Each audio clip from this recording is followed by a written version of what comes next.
A person with hypermetropia finds it difficult to see nearby objects distinctly. This is because light rays from a close-by object are focused a. on the retina, b. in front of the retina, c. behind the retina, d. on the cornea. The correct answer is c. behind the retina. Hypermetropia can arise due to a. elongation of the eyeball, b. excessive curvature of the eye lens, c. the focal length of the eye lens being too long, d. strong ciliary muscles. The correct answer is c. the focal length of the eye lens being too long. Hypermetropia is corrected by using a lens of which type? A. Concave lens, b. Convex lens, c. Cylindrical lens, d. Bifocal lens. The correct answer is b. Convex lens. The defect where the power of accommodation of the eye usually decreases with aging, making it difficult to see nearby objects comfortably, is called a. myopia, b. hypermetropia, c. astigmatism, d. presbyopia. The correct answer is d. presbyopia. People suffering from both myopia and hypermetropia often require a. concave lenses, b. convex lenses, c. bifocal lenses, d. cylindrical lenses. The correct answer is c. bifocal lenses. 8.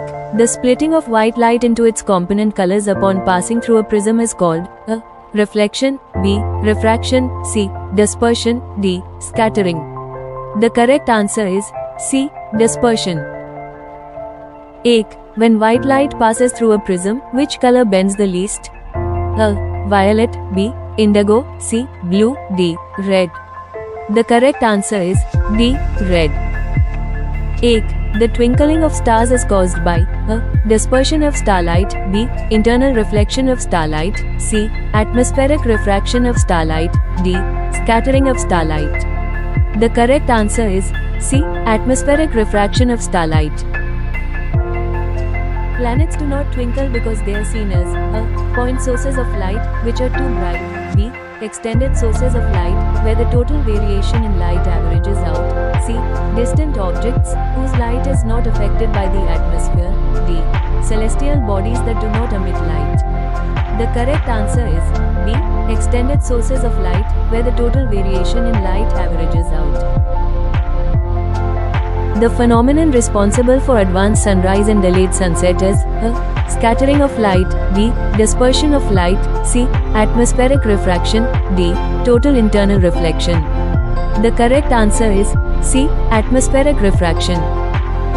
The blue color of the clear sky is due to the scattering of light by fine particles in the atmosphere. These particles scatter a. red light more strongly than blue, b. blue light more strongly than red, c. all colors equally, d. only green light. The correct answer is b. blue light more strongly than red. The Tyndall effect is observed when a beam of light strikes minute particles in the atmosphere, making the path of the beam visible. This phenomenon is due to a. reflection of light, b. absorption of light, c. scattering of light by colloidal particles, d. refraction of light. The correct answer is c. scattering of light by colloidal particles.